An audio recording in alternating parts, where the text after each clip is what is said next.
لیکیج معلومول صفحه نمبر 7 صحیح ده. لیک په دریو طریقو معلومیږي. نمبر 1 پریشر پمپ سره، نمبر 2 په کمپریسر، نمبر 3 صابون زک. صحیح ده. نو د پریشر پمپ شنو دا خو چې درېمه ویډیو ده د دې نه مخکې هغه وګورئ. په پریشر پمپ مکمل طریقه د پلګ نه والې تر اخري پورې ما ویډیو ریل جوړه کړې ده. ها وګورئ نو بس پته ولګي. خو ټول وګورئ نو والا پریشر پمپ د اوبو فټینګ چې وشي په پریشر پمپ سره ټیسټ کول پکار دي.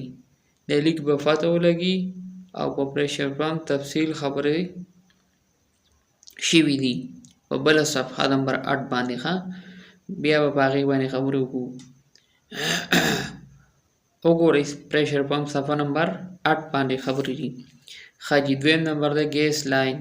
د ګیس لاین چې لیک چک کوي نو څنګه به یې چک کوي؟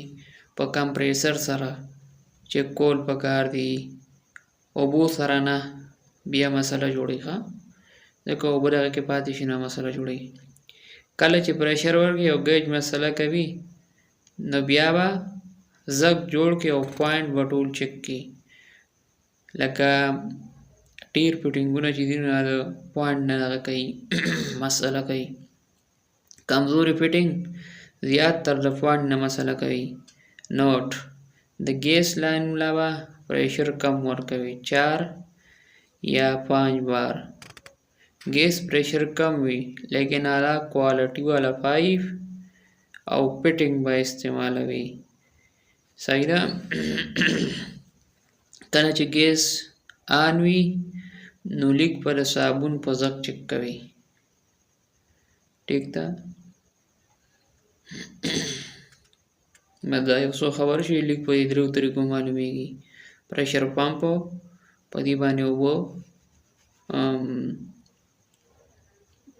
د اوبو فټینګ چې وشي بیا معلومیږي. کمپریسر په دې د ګیس د صابون زګ بالا استعمالی چې یا خو د اوبو پوینټونه مسله کوي نه به پې چک کوي.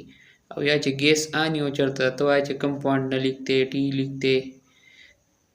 صحیح ده. نو هغه ځای به بیا زګ جوړ کړي د شیمپو یا د صابون او د شیمپو اخلي نو په هغه به پوینټ د پاسه ولګوي نو چې کوم ځای